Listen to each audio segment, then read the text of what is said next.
everybody, welcome back to the channel. So today is going to be the first video of the Star Wars What If series. So basically it's going to be what could have happened in the Star Wars universe if certain events played out. Before I go into this video though, if you haven't already, make sure to subscribe so you'll never miss another upload. Anyway, let's get straight into this story. So, what if General Grievous was killed on the Invisible Hand?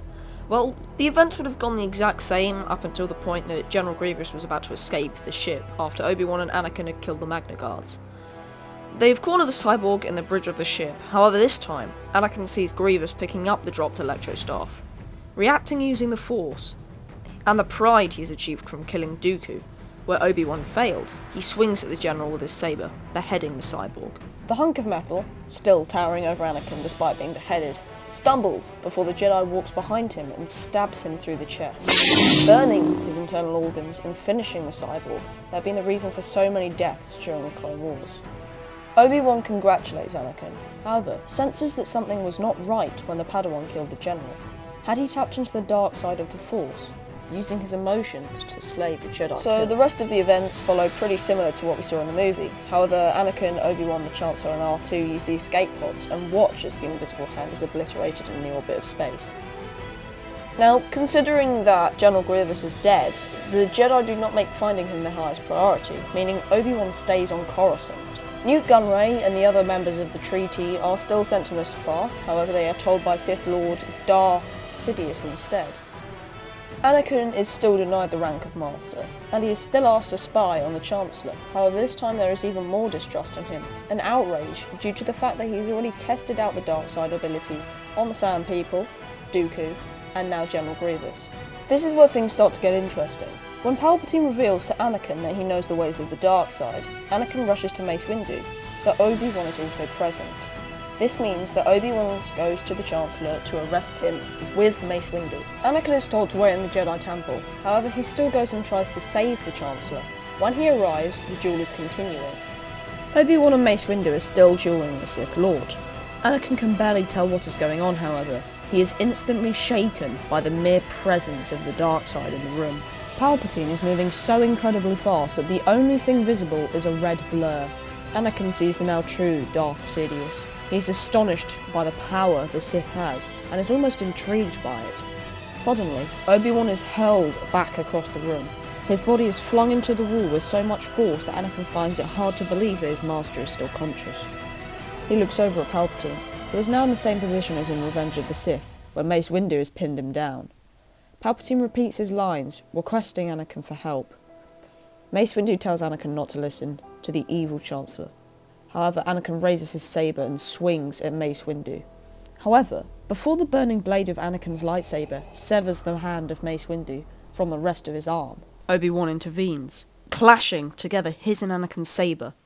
Now remember, Anakin has not yet fully turned to the dark side of the Force, so there is much conflict in him at this time. He conjures all the anger inside him from the moment he entered the Jedi Order, how Mace has hated him, how his mother was slaughtered by the Sand People, how Obi-Wan had been ignorant towards him, and how neglective the whole Jedi Order had been. He hears Obi-Wan screaming at him in the back of his head as they clash sabers, but he has shut the Jedi out. "Anakin, come to your senses!" Obi-Wan says. However, Anakin doesn't listen. He comes out from the clash and swings at Obi-Wan. They get into an excessive duel, almost mirroring each other, each understanding the next move that each other would take and blocking it with ease. Meanwhile, Darth Sidious watches as the two Jedi practically obliterate themselves, a smile on his face. Mace Windu, however, doesn't give up. He channels his energy and swings at the Sith Lord. Palpatine is entertained by Mace's effort at slaying him, and within a blink, he fires a violent surge of energy from his fingertips. Mace lets out a blood-curdling screech as he is electrocuted. The pain is unbearable. Within an instant, he is flung out the window to his inevitable demise, as Sidious slides himself up, using the Force. Anakin and Obi-Wan duel intensely. The two, ex-Jedi and Jedi Master, swing at each other as Palpatine chuckles in the background. Anakin is bubbling with rage. He is now fully turned to the dark side. As he swings at his old master, he feels nothing but pure hatred and detest.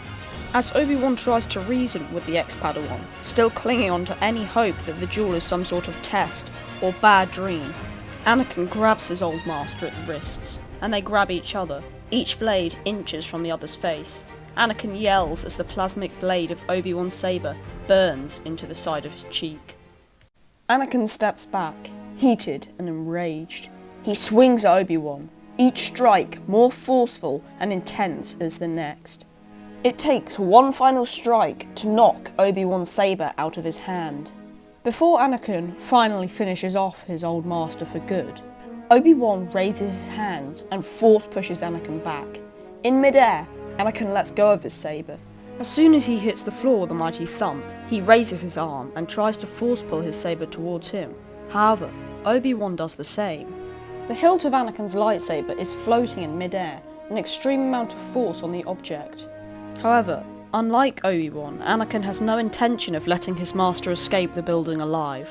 Kenobi stares at Anakin, watching as his former Padawan turns the hilt of the saber around so the mitre is facing him. Anakin ignites his weapon using the Force, thrusting the glowing blue blade into the body of his old master. Obi-Wan drops to his knees. He is short of breath due to the fact that the weapon he had told Anakin to trust and believe in was burning his internal organs as it was being stabbed into him. Obi-Wan looks up at his old Padawan. "Anakin," he says, trying to get through to the ex-Padawan he once knew. Anakin looks down at his old master, his arrogance blinding him. He is so filled with pride and emotions. He has murdered the ruthless Sith Lord Count Dooku with the cruelest stroke as Obi-Wan lay helpless on the floor.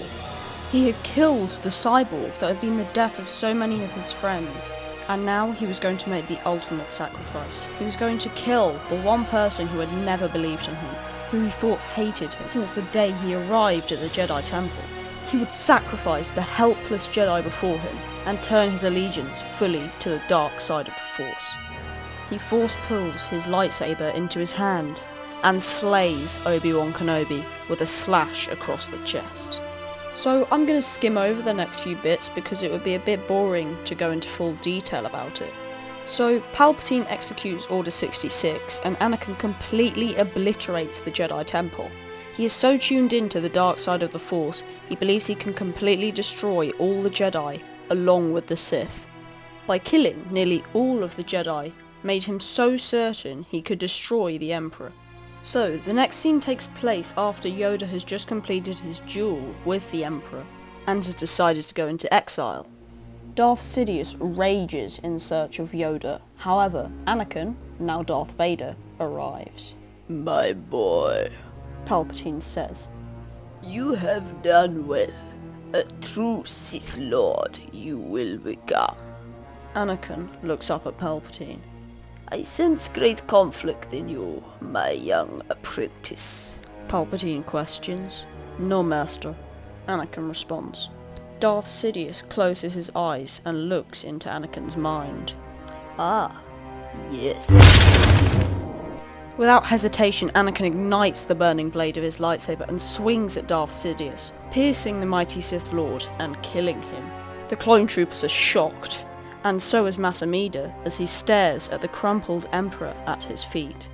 The blue-skinned alien looks up at the monstrosity of a human being before him, doubting if anything in this galaxy could possibly harness this sort of power without completely destroying themselves.